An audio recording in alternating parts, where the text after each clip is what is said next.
There's been a renewed interest, I think, in this Pope's election, perhaps compared to previous ones. And so, what can I say about Pope Leo? It was a surprise for many people. His choice of name, Leo, harkens back to Leo XIII. He inaugurated or formalized, really, millennia of Catholic thoughts and applied it and formalized it into what's now known as Catholic social teaching. Catholic social thought does not prescribe always more market economy or always more government intervention, or it does not do this idea that nature is just a standing reserve of raw materials that need it. There are no inherent value in things, including people, and we can just use them willy-nilly. Concepts with Shawn. All right, we have Peter Copeland back with us today. He's a public policy expert. He's Deputy Director of Public Policy at the Macdonald-Laurier Institute. He's worked in government and out of government, and he's also a practicing Catholic. And so in this episode, I wanted to dive deep into Pope Leo XIV. Who is Pope Leo XIV? Is he the same as Pope Leo XIII, who was a proponent of Catholic social teaching? And so we get into some tricky questions around Pope Leo's potential policies on unions and poverty and unity and social equity. We dive into a bit of Augustine versus Aquinas and authority and bureaucracy. Overall, a very, I thought, gritty and thoughtful conversation. I'm very grateful to Peter for having it. Most importantly, Peter was able to pull out the core idea away from the extremes on either direction. And so I hope you walk away with a sense that not only is Peter a very thoughtful guy, but I think we have reason to be hopeful that Pope Leo is going to bring a sense of moderation and leadership from his office. Anyways, thanks so much for dropping by again. I hope you enjoyed this conversation as much as I did. And let's get into it. Peter, welcome back. Thanks for having me, Shawn. It's a pleasure. So I was really excited that you agreed to share your thoughts and reflections on our new Pope, Pope Leo XIV. I say I'm not a Catholic, but certainly he has a global influence. 30% of Canadians identify as Catholic. And so what are your thoughts on Pope Leo?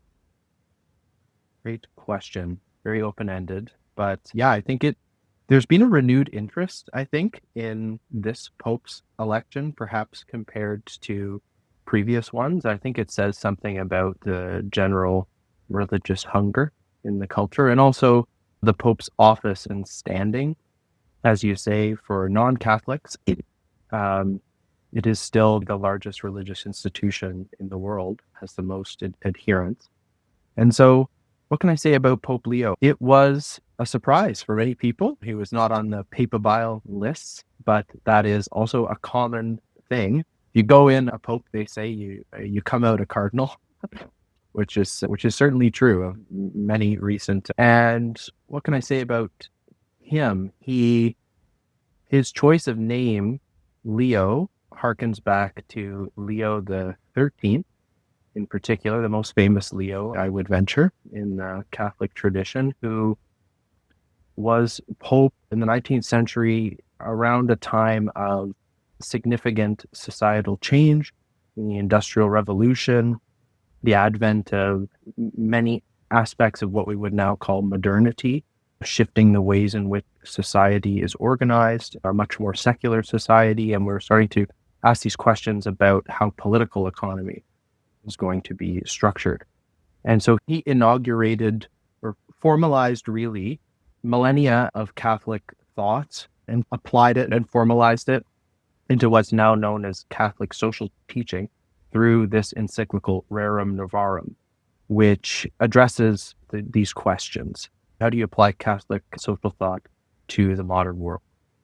And I think in very typical Catholic fashion, it is quite a balanced approach, recognizing the good and rejecting the bad in the various ideologies that were emerging at this time to answer some of these social questions about what is the place of the worker in society? How have the new classes that have emerged. How should we understand them in relation to the state, and what's the church's role in all of this? Leo, I think he chose this name because he sees at this time we're encountering the fourth industrial revolution, artificial intelligence and technology. And he's stated this already, that he wants to address this question and how it will affect human dignity and our political economy.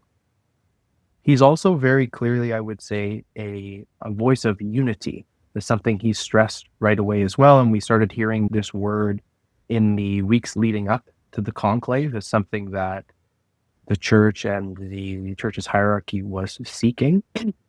Francis's pontificate, which we'll certainly get into, it was very positive in a lot of respects, in that I think it brought some voices and perspectives that were not being heard as much more to the fore and entering into dialogue. He set up a lot of processes. It's just the synodality, a process of deliberation that helps, I think, to bring some of these voices to bear. But at the same time, there was a lot of concern about the kind of ambiguity and vagueness about direction and certain statements that were made. And Pope Leo XIV has already emphasized the importance of unity, and I think you can see that in his past statements and some of the ones he's already made. Anyway. So I'm glad that you brought up Catholic social thought, because at least from my limited reading about Pope Leo and about the political implications of this new Pope, I hear people raising concerns that, maybe he's going to really amp up the pro-union, pro-labor movement, pro-living wage, pro-economic left-wing policies. Do you have any thoughts on that with respect to the current Pope? Good question. I'll start by describing some of its features, the key features of Catholic social thought. So it's rooted first in the idea that human beings are made in the image and likeness of God, who is an intellect and a burning union of persons, the Trinity, so whose nature is love. He creates the world out of a sheer act of love, and we bear that image. And so human beings have inherent infinite dignity, and the purpose, the end of social and political life is to create the conditions that will allow that to be realized by every person to the greatest degree possible. But it is very much not utopian, because of course Christianity is very realistic in that it affirms original sin, which arose through our first ancestors who have the ability to choose and chose not to be humble, but to be prideful and to reject God. And all to say, it has a very lofty, elevated understanding of the human person at its core, but it is also very realistic and not utopian at all in the types of solutions it prescribes. But this is another thing, that it in fact just prescribes principles, and it is not a political ideology. We can get more into that. So, made in the image and likeness of God, the political form of the good for people is the common good. And a way to understand that is that it is different from, say, a utilitarian conception of good, which would be the most common for secular liberal people to understand, which is that the social good is to maximize subjective pleasurable states, more or less. The common good is this idea that, in fact, many of our goods require fulfilling our natures, which have certain inherent tendencies, and a lot of those goods involve sharing things. It ultimately harkens back to that idea of human beings as made to love. So they're made to share things. They're made to enter into bonds and unions with people. And so the common good arises as the sum total of the social conditions that allow this kind of good, sharing relationships of solidarity, to emerge. And the question of whether the Pope will emphasize certain economically more left-wing, you described, principles with respect to labor and workers, for example. I'll just say that Catholic social thought tends to be, on the whole, more socially conservative or traditional in that it recognizes the natural law, kind of objective order that circumscribes what's good for people, the sexual complementarity between man and woman, these sorts of things. And socially, economically, it recognizes the primary importance of freedom because it's a precondition for any moral action. You have to have deliberated or have some choice involved, but it doesn't elevate choice and subjective preference as the greatest good. And so it very much sees a larger role for the state in ordering economic life. And maybe we could, go from there. Yeah, that's brilliant. Thank you. And I have this at the bottom of my list of questions that I was going to ask, but you brought it up right up front. So you mentioned common good, and I'm wondering whether there's a tension here between Thomism and Augustinianism. Aquinas famously taught beautifully, and I think both Augustine and Aquinas are complementary. But depending on where you land, who you favor, shall we say, it might lead to different positions on social policy. So for Aquinas, in a very rudimentary way, really put great stock in our reasoning ability to aim towards a telos or a goal of the common good. And we could actually know that. And there was a certain quiet peace about it. It's just, we don't have to stress about it. It's not about struggle and toil and pilgrimage. It's let's reason through this, and there's the good, and let's aim at it. Versus Augustine, which, again, my limited understanding, tends to emphasize more the fallenness of our intellect and our inability of our reason to be able to really be too certain about much other than the need for us to grow and walk and enter a process of growing and maturing, becoming more Christ-like, if you will. And Pope Leo has really emphasized that he's an Augustinian, and he emphasizes this notion that conversion or confirmation is not the end. That's actually the beginning. And it's the beginning of a pilgrimage and a process of growing and learning. And so it seems to me that offers a less authoritarian, less dogmatic, there's lower risk of an authoritarian approach if you're starting from the position of being an Augustinian. And I just wonder if you could parse out for us, you did mention freedom, but if you could parse out for us that tension between authority and freedom and the notion of whether we can be really confident about our rational ability of getting at the common good. Because when I hear that, I worry maybe someone who believes that sincerely will then be really confident about getting the right policy in place, and they'll enforce that policy on us. So hopefully I've given you enough things that you can ignore any of that, but I'm wondering, does any of that spark something for you? No, that's really excellent. And so I'll first just say about Catholic social thought that it is a set of principles and not an ideology. So unlike classical liberalism, socialism, communism, whatever, that tend to actually, first of all, they reduce the number of goods, legitimate goods or aims of political life to a few and discount others, and then prescribe pretty formulaic responses to achieve that desired vision. And, I would just say upon further reflection about political philosophy and our human nature, the full range of the political spectrum, more or less, emphasizes different important goods that human society needs to pursue to varying degrees. And we're always going to be out of balance and emphasizing others to a different degree. And so they need to be brought back more into an equilibrium, again, that contributes to human flourishing. Catholic social thought does not prescribe always more market economy or always more government intervention, or it does not do that. It very much lays out the principles that I think upon looking at a society, you can say may be a little deficient in this regard. deficient in that regard. And then very much proposes general approaches to address whatever that issue with the principles, not formulaic prescription.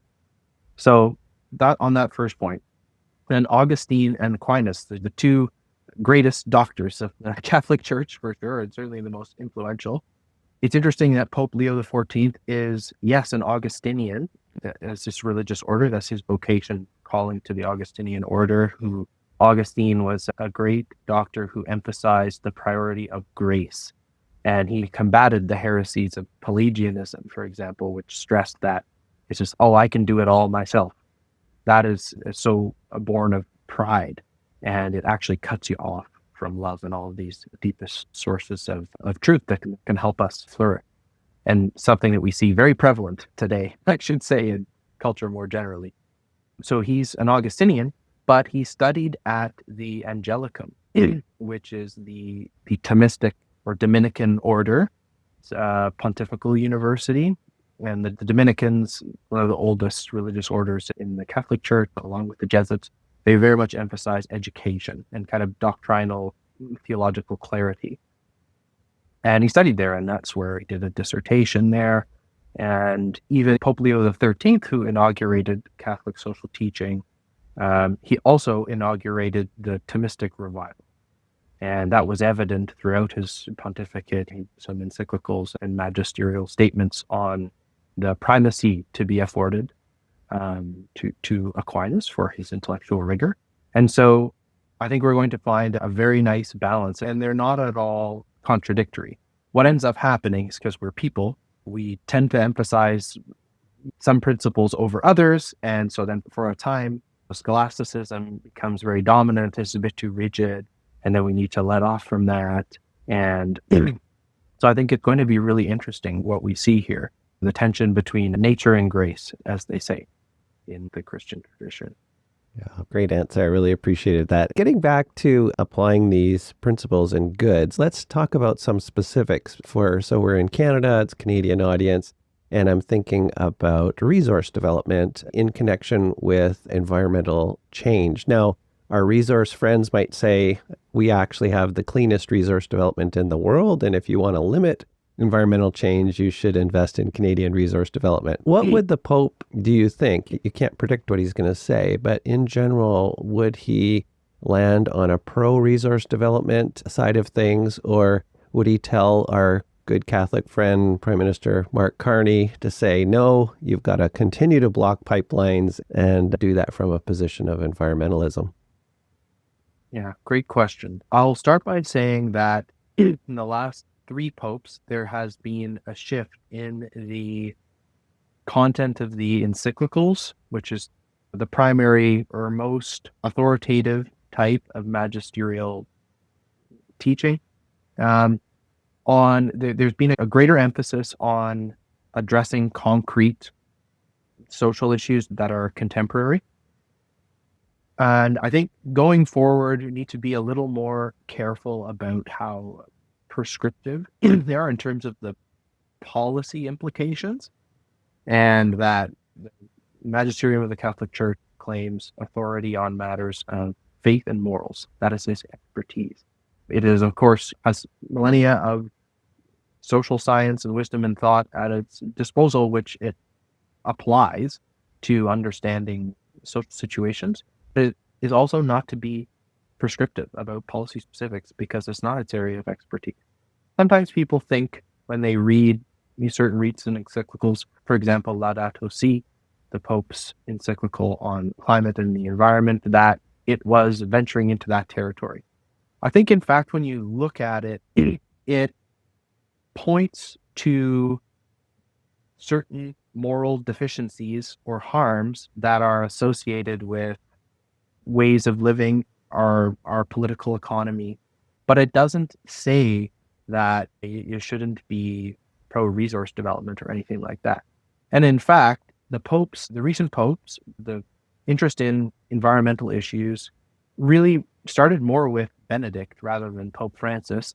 And the main focus is on the technocratic mindset this idea that nature is just a standing reserve of raw materials that there are no inherent value in things, including people, and we can just use them willy-nilly. That's very contrary to the Christian understanding of the world as a gift of God, and we're stewards of it, and we need to treat it with respect. And that's how we become more loving, happy people. And so it is very critical of an attitude that is purely extractive and disregards these sorts of concerns, but absolutely not contrary to using our natural resources for energy or anything like that. And there's back and forth over time in Catholic social teaching on emphasizing more markets or emphasizing less.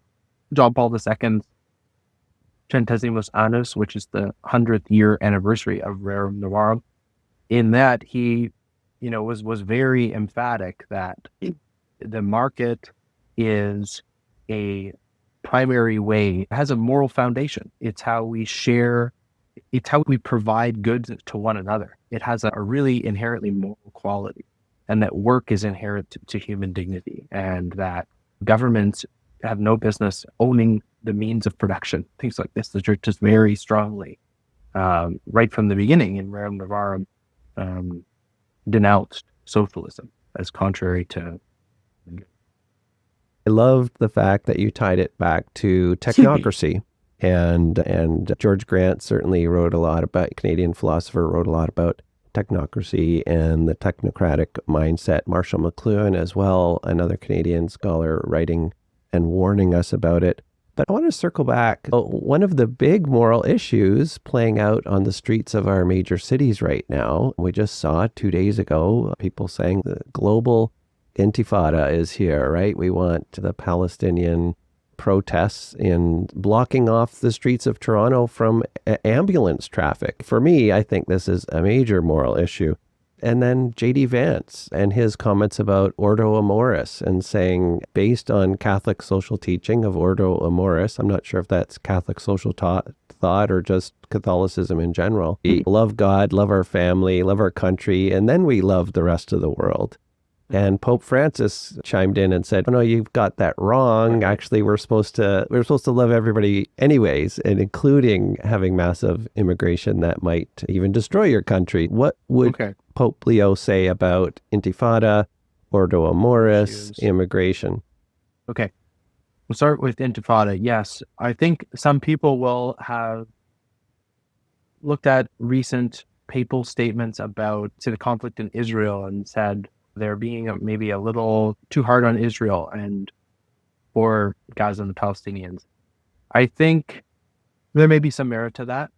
I think that when we zoom out on the church's position on what leads to social harmony, you have to be aiming at peace, and the means that you undertake to pursue it, they have to be commensurate with it. So no one acts perfectly. I firmly believe that Israel is more in the right on these issues, but you don't have to agree with all of the methods pursued or the current leader or anything like that.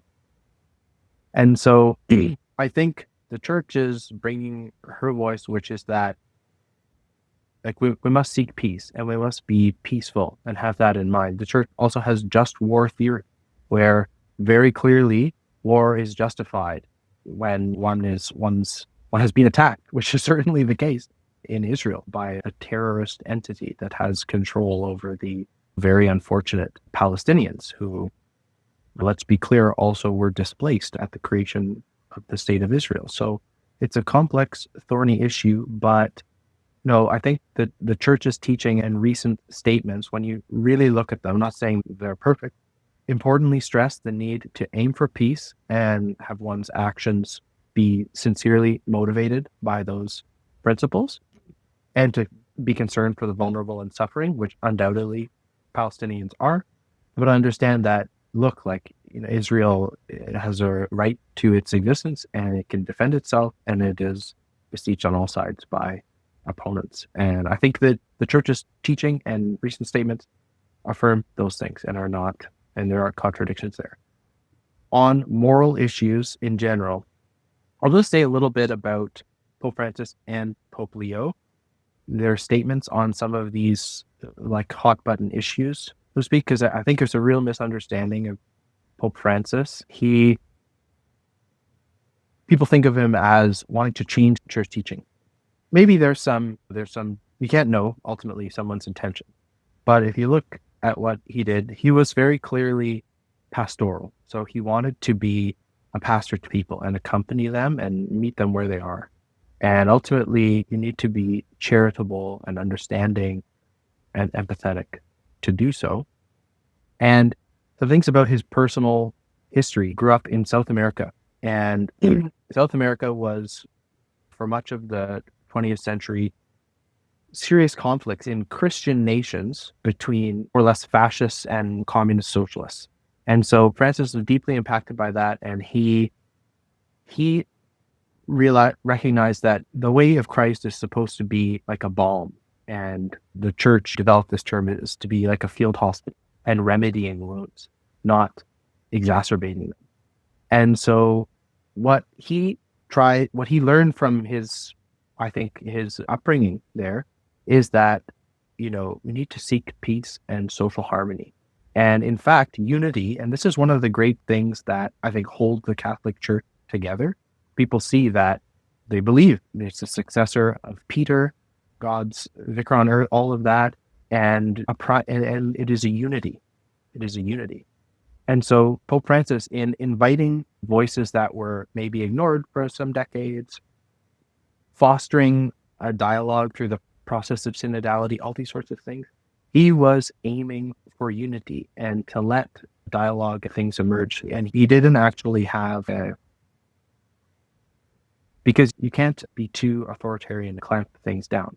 And just to return to the moral point, if you look actually at the statements he made on something, for example, gender ideology, he described that as born of woundedness and an ideological colonization that is completely contrary to natural law. He described homosexuality. He noted that in the priesthood, people with deep-seated homosexual tendencies did not pursue it.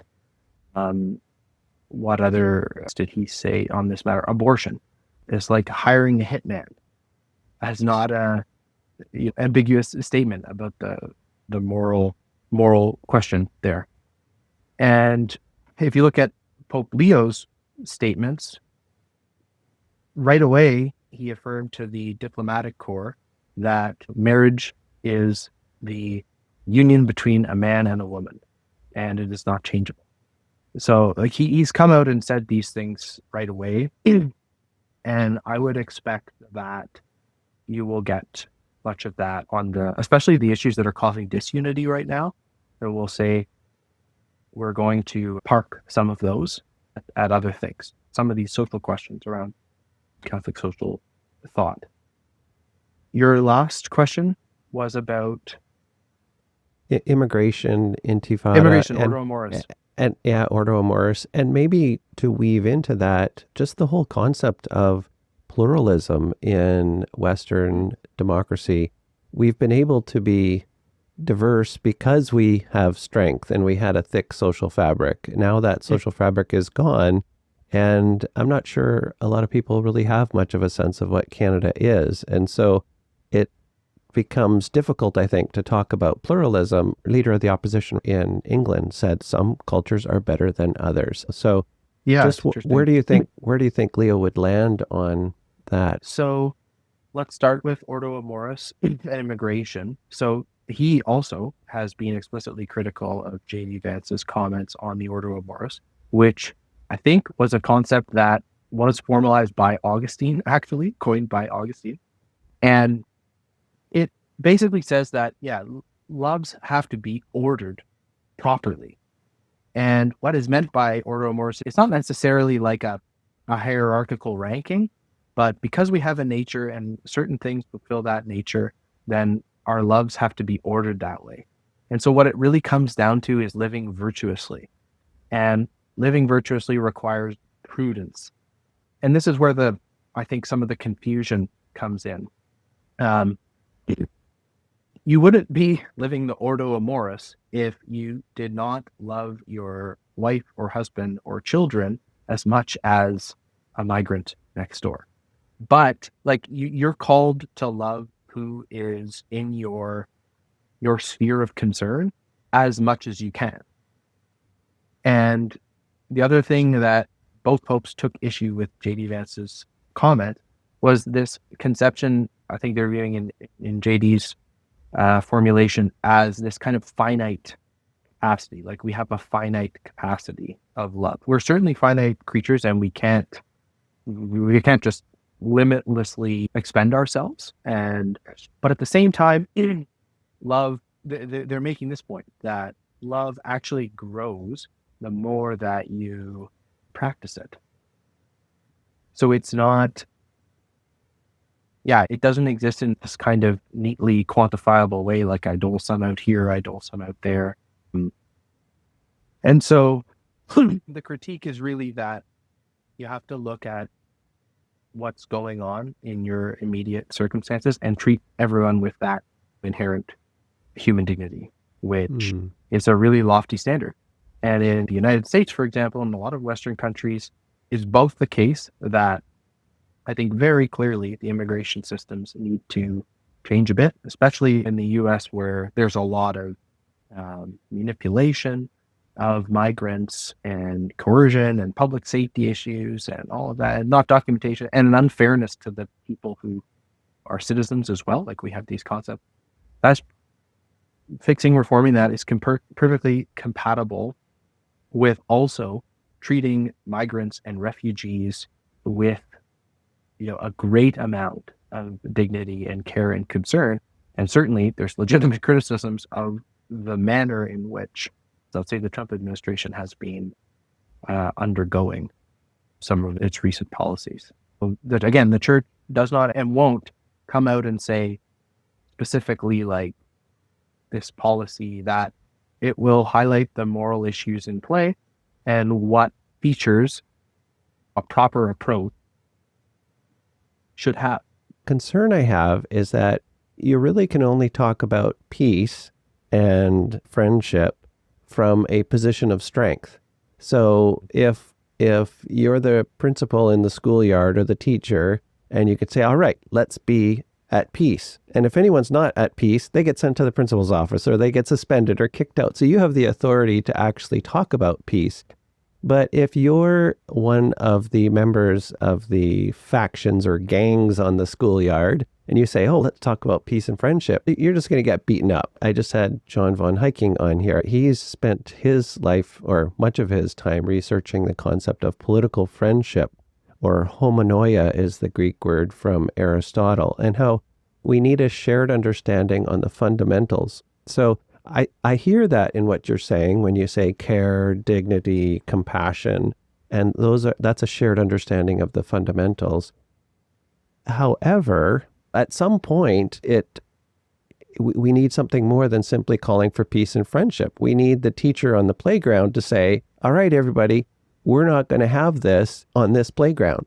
If you want to have those fights, you're going to have to go to a different school or take your fights elsewhere. This is not happening on our playground. And it appeals to, or it harks back to a sense of, you're not being a Canadian when you act like that. Stop it. And we could talk about philosophical principles to bolster our policy position. But at some point, I think we need people to say, okay, this is what we think of when we think of what it means to be a Canadian. You're decent, you're kind, you're nice, you stand in line, you're polite, you say thank you. And are we going to see some of that kind of leadership from a new pope in saying that, you know what, it's okay for Canada to say this is what it means to be a Canadian?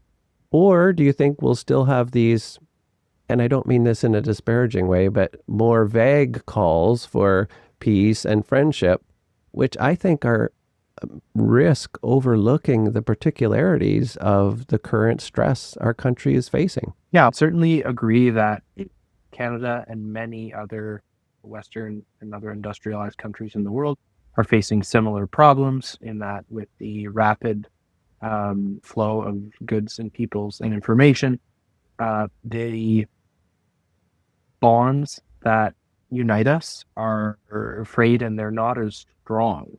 Like really, like anthropologically, people need contact. They need relationships to develop over time. They need to do things and like things in common and all of that. And to think that it can just be based on some abstractions without the actual concrete bonds is, I think, a flawed understanding that is very common among, what would I say, secular liberal democracy.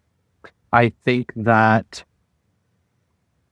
yes, it is right for a country to be concerned in its migration policies, these sorts of cultural considerations. I absolutely do think so. I think we're seeing a real stress on a test of these principles of multiculturalism. I think, yes, you need pluralism and a space of freedom, and you can't treat people differently based on like their core beliefs or where they come from or anything like that once they're beholden to the same sorts of laws as citizens or people in a country. But you have to question like this idea that, is our culture a multiculture, or do we have a culture and we also believe that it's of course porous and it's not like rigid definition, but it's all about these emphases really. They have effects on the unity or disunity of our society, and that has a lot of effects on our well-being, on our level of fragmentation. So now, what does Catholic social thought say about this, and what would a pope maybe say? Again, the pope should not wade too much into the specifics of a country, because it's not really the place to say this is how you should do your policy. When there are concrete moral like wrongs going on, they can raise that and call them out and suggest more higher level approaches, but they should respect the sphere of the state, which, by the way, is a principle of Catholic social thought. There are three fundamental institutions: first, the family, the state, and the church, and they all have their different ends and spheres, so to speak. And there's certainly a relationship, and they have to be ordered properly to certain ends, but they're distinct. And what would a pope, or should the pope, say about some of these issues? There's a great history of Catholic social thought going back and forth between the importance of these higher order institutions, global institutions even, this is perfectly legitimate, and the need for local control and commonality of belief, all of these sorts of things. The two main principles that kind of structured the thinking around this are solidarity and subsidiarity. People need to have solidarity for one another. And that is shown by concrete forms of care and relationship and dependencies and duties you have. And subsidiarity is the idea that it's good for people to have agency over, a kind of sphere of concern, and that we should structure our societies in such a way that there are those appropriate elements of local control, and that in fact only power should be given to a higher level, so to speak, of society if that good can't reasonably be attained by the smaller level. And so I would expect a pope to weigh in on whatever the particular set of issues are, emphasizing different things. We might see an encyclical on migration. I can absolutely see that. I think it would bear these features. It would say, look, this is what's going on in the 21st century, and we've had massive movements of peoples, and our societies are fundamentally different. Here are some core anthropological features of the human person. They need bonds, they need unity. And we also need to welcome everyone, and people have inherent human dignity, and we would hold all of these things, I think, in tension and affirm them without being mutually exclusive or contradictory. Yeah. No, those are really great answers to hard questions. I guess when it comes to Canada and you think of peace, order, and good government, and we understand those terms, the meaning of peace, the meaning of order, by reaching back 800 years and even farther through this long history of trial and error. And so it's not a race-based understanding of principles. It's not even a particularly religious-based, although definitely heavily influenced, obviously, by Christianity.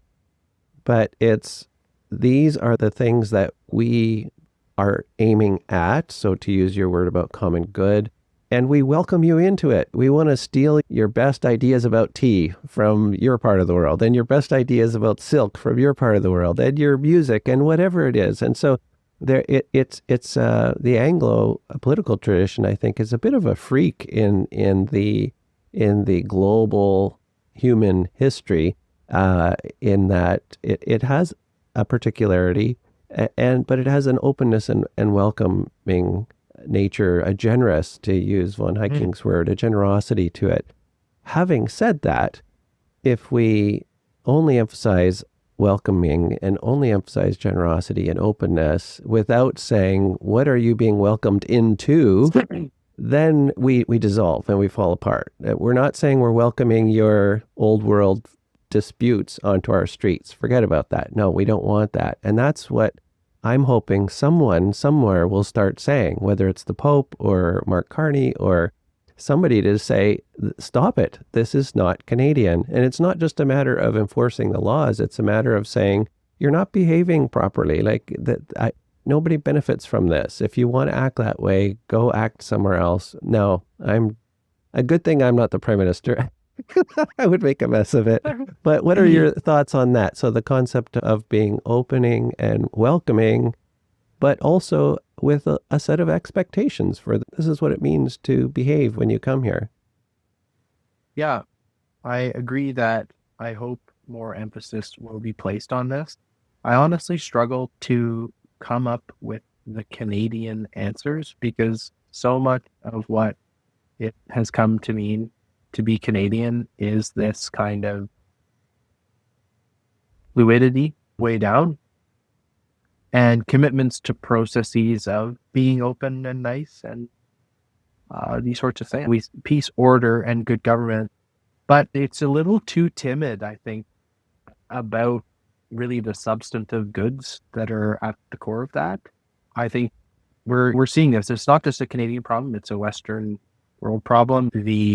The foundations have become too, everything's just process and up for debate. And look, that's my belief, is that there's a thicker set of values and attachments that the civilization grew up in. And I can see people maybe just over time becoming so frustrated with the pace of change and being so unmoored from things that there's a slowing down, so to speak.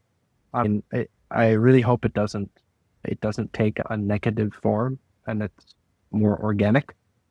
I will say, yeah, and just this point about organic, and referring to a great point made by an MLIer, Brian Crowley, in his book Gardeners and Designers, that's something that's very unique about the Anglosphere and to Western society more generally, is that we let things accumulate. We're decentralized. We let them grow up organically, and for things to be able to fail, so that we can see what are the best, so to speak, most stable and conducive to flourishing institutions that should govern our society. But yes, there's this question of how much that commitment to organicism can flourish without a rich soil in the garden or something.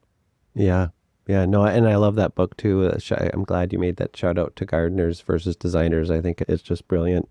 And I wanted to also highlight what you said about our weak kind of proceduralism. It reminded me of the liberal, neutral, post-war proceduralism. And actually, Rusty Reno, shout out to his book, Return of the Strong Gods.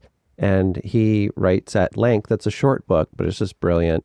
He attributes our post-war proceduralism as a practical application of Karl Popper's open society, his famous book written around World War II, Open Society and Its Enemies. And he said, we have to get rid of strong loves, strong opinions, strong patriotism, because it leads to war. And we could even look at the last, since World War II, that era as being one that aimed at removing any kind of strong comments about anything and just looked to weaken and proceduralize everything. But Reno's argument is that you can't eliminate strong gods. You can act like they don't exist, but eventually they return. At some point, you have to face the fact that humans have strong loves, strong attachments, strong opinions, and you have to think about what sorts of opinions can we offer that are conducive to human flourishing, to your point about the common good. Yeah, I think that's what we're facing. And so really we're in this end of an era. Some people are calling it a post-liberal moment. And I wondered if you could share your thoughts on Catholic integralism, because some of the most articulate voices in the post-liberal movement, or the new right, are also Catholic integralists. And I'm not sure if you've had time to turn your mind to that at all, but if you have, what are your thoughts on that? Oh, I'm glad you raised this. So I have Return of the Strong Guards behind me there. That's a great book. Yes, but I think actually he's a little too, puts the strong gods, gets this negative thing that we have these strong gods. And actually recently, I think just in the past couple of months, he's come out with a lengthy article saying, the love society and its enemies. Yeah. In fact, this is a more positive articulation of the great goods that are inherent in these bonds, because that's what they are. They're bonds. And again, how we achieve as much happiness and well-being as we can in this life is in having self-giving, deep bonds with people, not being blinded by those. And it's not as though it's just going to be these open or strong tribal attachments. There's definitely much more to be realized, I think, in our human society. Now, integralism and post-liberalism, I would say, there aren't actually a lot of integralists, which, by the way, is not, I would say, it's not Catholic social thought. Like, the church recognizes distinction between church and state, and again, they have different spheres, they have different ends, need to be respected. Jesus' words, to render unto Caesar what is Caesar, God what is God. There's some excitement around these concepts because, again, they're so strong and oppositional, and they attract online people. But post-liberalism, there's more interest in that, I think, but it's so negatively framed, post-liberal. What does that mean? Even postmodern. Obviously a concept that is not going to last and have real legs that are positive anyway, because it's negatively framed. Though as a descriptive reality, I think, there are a lot of things right now that are post-liberal, because I think we're coming up against some of the hard limits of the continual just adding more of the same ingredients. It's not going to make a nice dish. We need more balance, to put it maybe in a kind of humdrum way. But honestly, that's maybe where I'm coming to more in my understanding of politics and political philosophy. And I mentioned that earlier about Catholic social thought and how its principles and the political spectrum contains more or less the full range of important values that need to be emphasized. And you can't just keep adding more of the same. Sometimes you need to find balance by emphasizing other things. And I think we're in that moment right now. I think a lot of the principles of Catholic social thought have some important things to say about that. A lot about bonds, about ends, there being a human nature. Certain things are good for you, other things are not. The concern for the vulnerable and the inherent dignity of people in life. These are really attractive things that people are becoming very interested in, because, as Augustine said, the Pope Augustinian, that we all have God-shaped holes in our hearts, and moved away from God in the latter half of the 20th century, and I think people are finding things empty, and it's why there's a lot more interest in religion and these things. Brilliant. Yeah, what a great way. I think we're gonna end it there. Roger Scruton said that conservatism is a work of rescue. And you talk about rescuing the ideas of human nature and goods and meaning and purpose.